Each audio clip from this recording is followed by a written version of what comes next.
I'm Marina Trusa and I work for the OFX as a general manager of finance. To be honest, pretty shattered.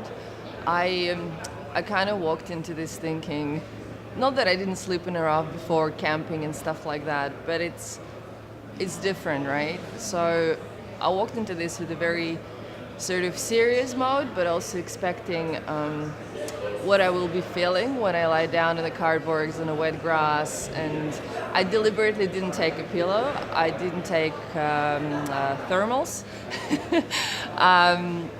I mean, I had a bit of this is the hoodie that OFX gave me, and so they saw me doing it today, and they were like, you must have hoodie, and I thought, okay.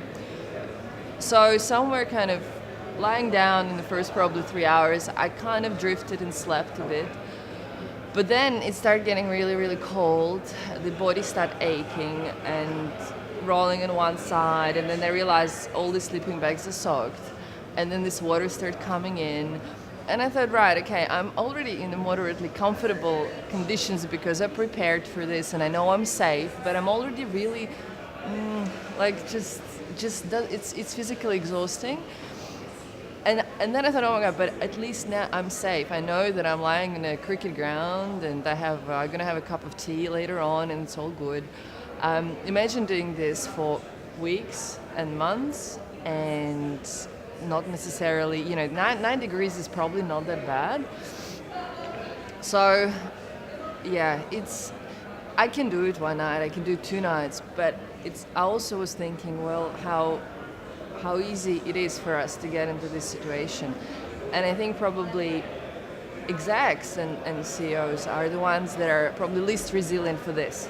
They're resilient for restructurings, raising money, all the big ticket items. But when you're physically lying there, you're so exposed, and then your basic needs are not met, and suddenly you kind of like, wow, okay, what do I do?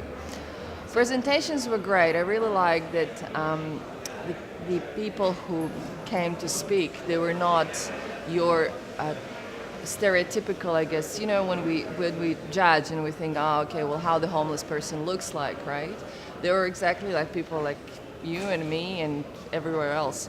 And particularly what I thought is that, especially if you get the health scare, when you can't actually rely on your own capability anymore, and I guess in my case, it's relying on my brain a lot, and if I can't do this, if, for example, I am diagnosed with some serious disease, which I had a health scare last year, so I could have easily been in this similar situation, right?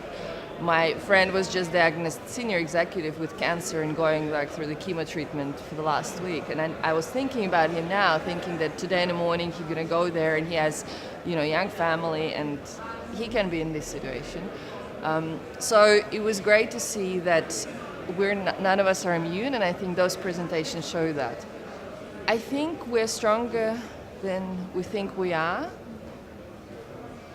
even though it may not seem like that. And there is always a choice that we have. It could be either a choice that we can undertake at the moment, like from the action point of view, or it could be a choice of how we see situation in our head. And if we give up in our head, then then it's immediate. We can't see the choices in front of us that more from the action point of view. So I think the only thing I can say is that regardless how hard it gets, the way that gets us through is that these choices that we make in our head to actually go next, do the next step, and try to get through this. I grabbed the second card box. I thought maybe 1 is not enough, and 2 are not enough either, to be honest. I also thought it's still kind of, I know that there are not going to be gangs on the street, and I'm not going to be raped, and I can just put my earplugs and just kind of try to sleep. And even that was hard, right? And I think I was skeptical about this event.